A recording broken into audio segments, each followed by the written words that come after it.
All right, welcome back to the layout. So this is going to be episode number 121. And in this episode, we're going to go over the aftermath of one of my recent op sessions and some of the changes that are going to be coming to the manufacturer's railroad. Stay tuned. All right, so some of the feedback that I received from my operators on this last op session was the need for clipboard holders on the outside of the fascia. Right now, the way I have it set up is I have everything on the back of the fascia to try to keep the fascia more clean. So I'll have my my skewers, my uncoupling skewers, the throttle holder, and then I just put the clipboard right there. So, case in point, and that's how I'd have it set up. But they did make some good observations, and I'm gonna need a spot for the operators to put the throttle out here, and also a spot for the clipboard.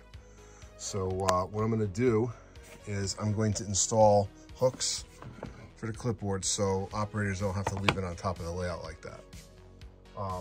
So the screws that I'm going to be using are the hooks. I'm using these 1-inch brass screws, and I'm basically just going to put a couple of these around the layout for all these new clipboards. And then also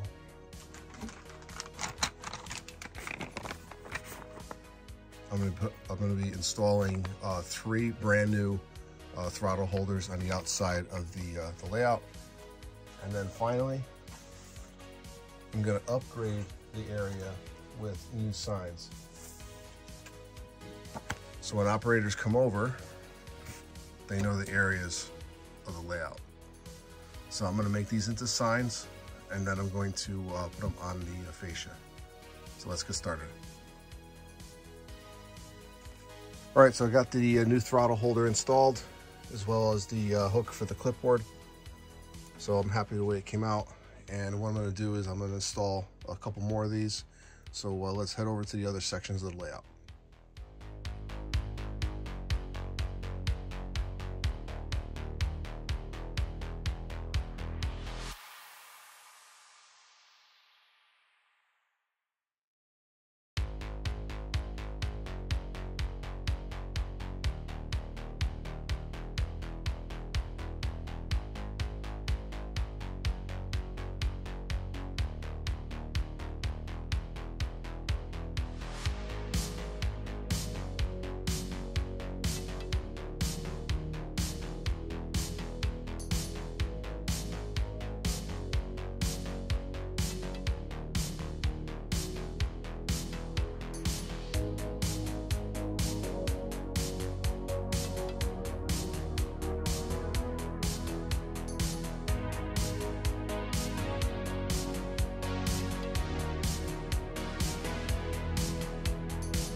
All right, so I got the signs cut out and they're ready to go.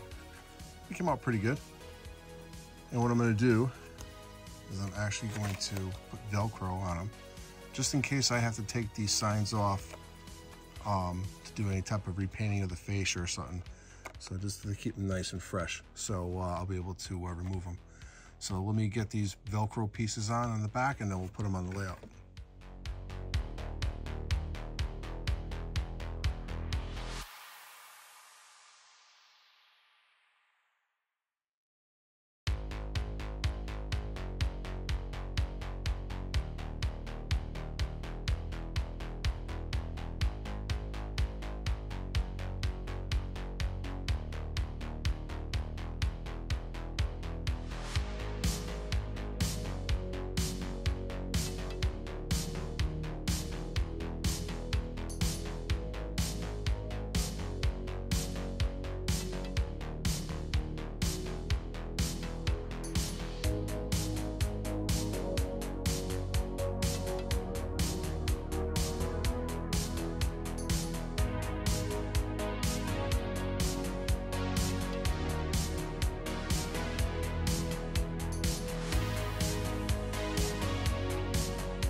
All right, so I got the signs installed. So I got one for the industrial section.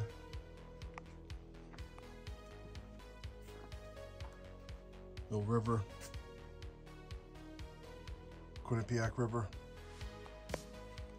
I ran out of Velcro. I have to go back to the store and get some more Velcro, but I do have one for Chapel Street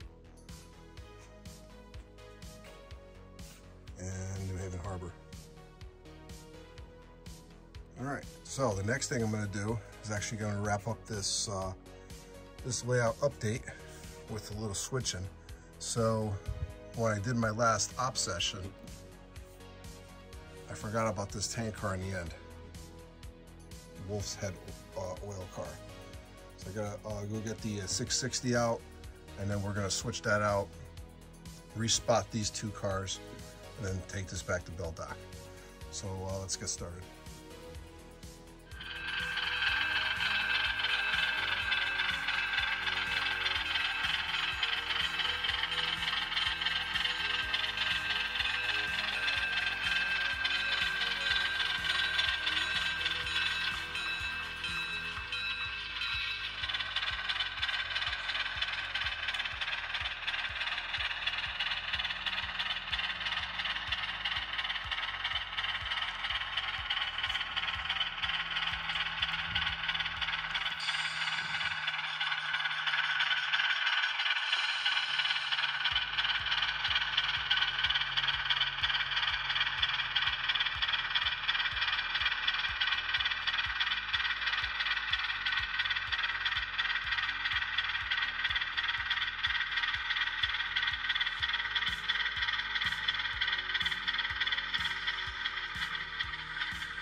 All right, so I hope you enjoyed that quick op session. But before we end the layout update video, during the last op session, we had an issue with one of the cars. There was a coupler height issue. So rather than messing with the car during the op session, what we did is we put a blue card in it for repair. And what I'm using for the blue cards is basically just a sticky notepad. And I just peel one piece off, and I actually place it in the car card. And then basically for this car, I'm just gonna hold it in belt dock. But normally I would write down what is actually wrong with the car, but I know in this particular car, it's just the couplers. So it definitely helps in identifying any cars that are having problems, and so it doesn't disrupt your op session too much. So I hope you enjoyed this video. And the next video, I'm going to focus more on the operations of the manufacturers. So I hope you enjoyed it. Thanks for watching. If you haven't already, hit that subscribe button, hit the like button, leave a comment. It's Ron at New Haven Rails. Thanks for watching this layout update video, and I'll see you at episode number 122.